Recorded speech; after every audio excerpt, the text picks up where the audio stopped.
Les habitants de Pont-de-Buis s'étaient couchés hier soir encore hébétés. Sous de bruit, fatigués d'avoir soigné leurs blessés, logé leurs sans-abri, calfeutré leur maison. Et c'est ce matin seulement, en ouvrant ce qui leur reste de volets, qu'ils ont vraiment pris conscience du cataclysme qui s'est abattu sur leur village.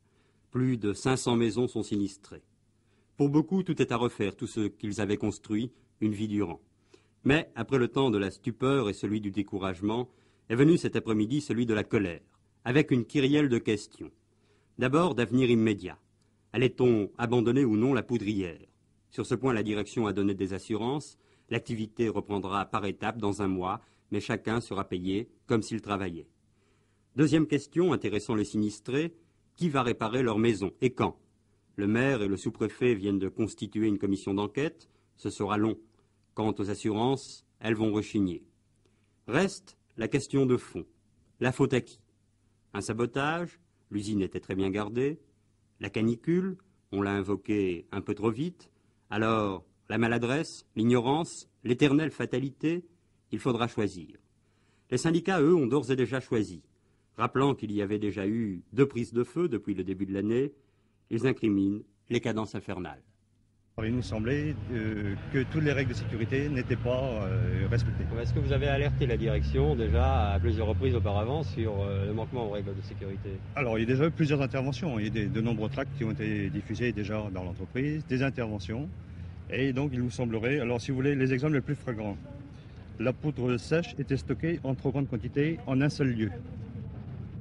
Les pistes étaient perpétuellement parsemées, voire jonchées de poudre, qui a peut-être communiqué le feu aux autres bâtiments. Côté direction, c'est pour l'instant la règle du silence. Les journalistes n'ont pas été autorisés à entrer dans la poudrerie. Monsieur Paget, le directeur, estime qu'on ne pourra rien savoir de vraiment sérieux avant 6 mois. 3 morts, 36 blessés, il faut le redire, le bilan aurait pu être beaucoup plus tragique. 15 tonnes d'explosifs environ ont sauté à Pont-de-Buis, mais en stock, il y en avait 1500. J'ai senti d'abord un petit souffle, une détonation formidable après. Tout a commencé à dégringoler de partout. Dans votre sous-sol, la porte d'entrée du sous-sol était déplacée d'environ 4 mètres, 3-4 mètres. Ouais. Toutes les portes, tous les volets, tout a fait foutu le camp, sauf les volets qui étaient ouverts. Ouais. Et puis alors là, les cloisons ont sauté complètement. Les cloisons ont sauté complètement. Toutes les cloisons ont sauté. Il y a eu combien d'explosions? Il y en a eu une grosse, je crois. Une très grosse, et j'en ai entendu une autre, mais il y en a eu 3 en tout. Ouais. Très rapprochées? Oui, très rapprochées, oui. Vous-même, vous étiez dans l'usine au moment de l'explosion. Comment ça s'est passé? Moi, j'ai entendu une explosion qui a duré assez longtemps. Est-ce que tout a sauté en même temps? Oui, on a reçu les toiles d'ivryte et puis les morceaux de bois, les arbres, tout ça qui nous tombaient sur la figure. Puis on a couru de tous les côtés. On dit que les règles de sécurité n'étaient pas toutes appliquées. Où est-ce à l'heure actuelle il y a des règles de sécurité appliquées? Nulle part. On ne peut rien dire pour le moment. On en sait. Nulle part il y en a de règles de sécurité. Nulle part. Les habitués du coin sont peut-être en sécurité. Les jeunes, depuis peut-être 2-3 ans, commencent à se méfier. Quoi. On est trop près de la poudrerie en cas d'explosion. Aujourd'hui, on est aux premières loges. De la poudrerie, il ne reste pratiquement rien. À Pont-de-Buis, il n'y a pas une villa, pas un immeuble qui ne porte la trace de l'explosion. À plus d'1 kilomètre à la ronde, toitures, vitres, volets sont détruits. Une dizaine d'explosions successives ont ravagé le fond de la vallée et l'ont transformé en paysage désolé. Depuis longtemps ici, la population s'était habituée à ce voisin dangereux.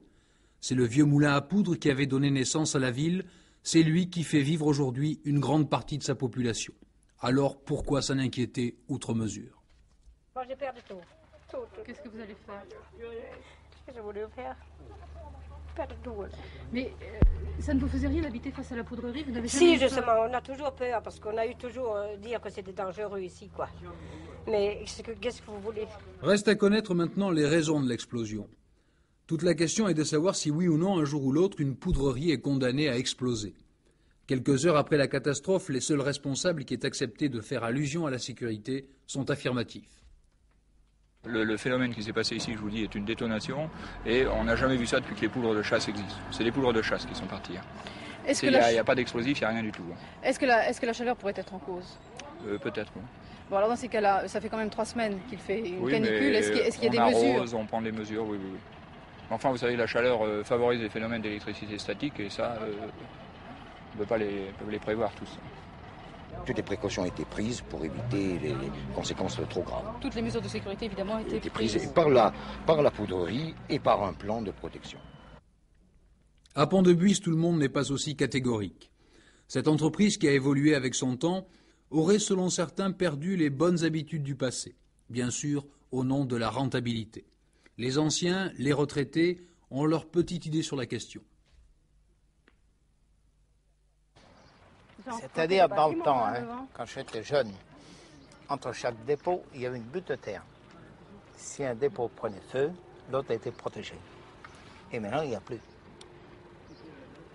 Dans le temps, il y avait 12 séchoirs. 12. Ils ont supprimé 6. Ces 6 séchoirs devaient faire le travail que faisaient les 12. Alors, ces séchoirs étaient en surcharge. Outre les victimes, plus de 200 personnes sont maintenant sans abri. Dans quelques jours, l'émotion et la colère une fois passées, il faudra songer à l'avenir. Qui va payer cette facture considérable? Que vont devenir les 600 ouvriers de l'entreprise? La poudrerie sera-t-elle ou non reconstruite? À cette dernière question, la population de Pont-de-Buis aurait plutôt tendance à répondre oui.